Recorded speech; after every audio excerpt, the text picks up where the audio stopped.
Global markets are in an absolute free fall right now. And you know what? This is not random. There's a single geopolitical flashpoint that's threatening to trigger a massive oil shock, and it's sending shockwaves through literally every asset class. We're going to break down exactly what's happening, why it matters so much, and what could be coming next. Yeah, there's really no other way to put it. We are watching a massive, coordinated meltdown across global markets. Panic selling has completely taken over. The only emotion on the trading floors right now is just pure, unfiltered fear. And this fear, it has a number, a big, red, ugly one. Over in Asia, Japan's Nikkei index just got hammered, punching over 4% in a single session. That's a loss of more than 1,500 points, and it's a huge warning sign of the contagion that's spreading west as other markets open up. But look, you have to understand, this is not some random market correction. It's not a technical breakdown on the charts. This is a direct, violent reaction to a geopolitical earthquake that's threatening the very lifeblood of our global economy, crude oil. So first up, let's get right to the heart of the matter, the Hormuz choke point. This is the epicenter of the entire crisis. To really get why your portfolio is in panic mode, you first have to understand this tiny little stretch of water. So what exactly is the Strait of Hormuz? Well, it's what military and economic folks call a maritime choke point. Strategically, it's just this narrow channel that separates Iran from the Arabian Peninsula, but economically, it is arguably the single most important waterway on the entire planet. And the scale here is just, it's hard to even wrap your head around. A staggering 20% of the world's entire liquid petroleum supply flows through this one tiny strait. Let me say that again. 1 out of every 5 barrels of oil that the world uses passes right through this channel. And it's not just oil. About a third of the world's liquefied natural gas makes the same trip. And right now, that vital artery is, well, it's pretty much paralyzed. Because of the escalating military conflict in the region, oil tankers are literally just dropping anchor out in the Gulf, refusing to go any further. All the major shipping lines have paused their operations. And for any ship that even thinks about making the transit, the cost of marine insurance hasn't just gone up, it has exploded. It makes the trip economically impossible, even if you were willing to take the physical risk. So what happens when a fifth of the world's energy supply is suddenly held hostage? Well, the market reprices risk, and it does it with brutal speed. Brent crude surged over 7% almost instantly, blasting past $85 a barrel. And now, analysts are warning that if this blockade goes on for just a few more weeks, we could easily see oil spike to $100, maybe even $120 a barrel. Okay, so that brings us to the next big question.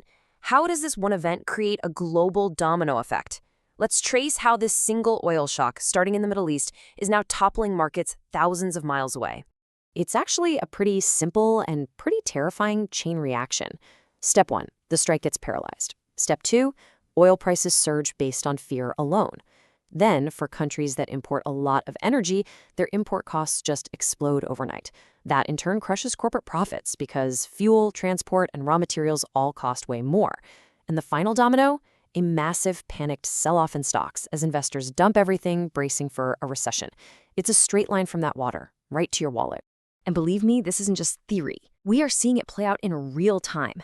Just take a look at the time market for a fascinating case study. Skyrocketing energy costs put immediate pressure on companies that rely on consumers, right? Think of a giant convenience store chain like CPAL or an electronics maker like SVI. Bam! Their transport and production costs just jumped, squeezing their margins. Then you've got tech service companies like FS Smart, which runs payment kiosks. Their biggest risk is that consumers just have less money to spend. But, and this is key, on the flip side, local energy and coal producers like Banpu can actually benefit from a global supply crunch because the price of what they sell is soaring. It's all about knowing who pays the oil bill and who collects it. All right, so this all brings us to the million-dollar question, right? How in the world do you navigate this kind of chaos? For active traders, this is a moment of maximum danger, but it's also a moment of some pretty rare opportunity. You know, one of the first places everybody looks in a crisis like this? Digital assets. For years, people have been arguing that Bitcoin could act like a digital gold, a safe haven where money flees during geopolitical turmoil. But the counterargument is that in a real panic, crypto is just another high beta risk asset, basically something that gets sold off even harder and faster than stocks when investors are running for cash. And right now, We're seeing both theories play out as crazy volatility whips these assets back and forth. Yeah, in an environment like this, just buying the dip can be a recipe for disaster. Instead, a lot of experienced traders are using automated tools like grid bots to try and profit from these wild swings without having to bet on a specific direction. But they're all following one core rule: do not try to catch a falling knife. Instead of guessing where the bottom is, they watch momentum. And one of the key tools for this is something called the ADX, or the Average Directional Index.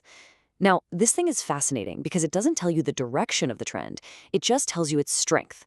Think of the market as a freight train. The ADX tells you how fast that train is moving. When the ADX reading climbs above 25, it's basically confirming that the trend, in this case the sell-off, has some serious power behind it. It's a huge warning sign not to step on the tracks until that number starts to fall, signaling that maybe, just maybe, the train is slowing down. But okay, let's take a step back for a second. Let's zoom out from the frantic minute-by-minute charts. While traders are glued to their screens, long-term investors are asking a completely different set of questions. For them, days like today aren't about danger. They're about opportunity. And this is where a quote from the absolute legend Charlie Munger just says it all. He always saw the stock market as a manic depressive business partner.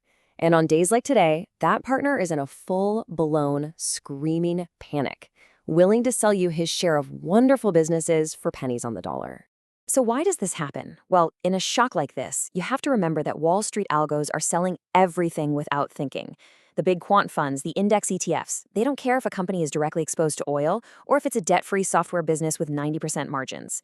A risk signal flashes and they just sell the whole index. They literally throw the baby out with the bathwater, and that creates incredible bargains for anyone who's actually paying attention. The Munger framework is all about cutting through that noise. For every single company you own or you want to own, you ignore the screaming headlines and you ask one simple, incredibly powerful question. Does this conflict in the Strait of Hormuz fundamentally destroy this business's ability to make money over the next 10 years? For the vast majority of great businesses, the answer is a clear no. And if that's the case, then a 10 or 20% drop in the stock price isn't a tragedy. It's a sale. It's a discount. So where does this leave us? Well, the situation is, let's be honest, incredibly fluid. If the strait reopens, we could see a massive relief rally. If it stays closed, there could be a lot more pain ahead. The takeaway for long-term investors is pretty simple. Protect your capital, but more importantly, have your shopping list of great companies ready for the discounts that panic is almost certain to offer you. And that really leaves just one final question for you to answer. Looking at all the data, the fear, and the potential opportunity, what's your next move? Are you buying this dip, or are you moving to cash?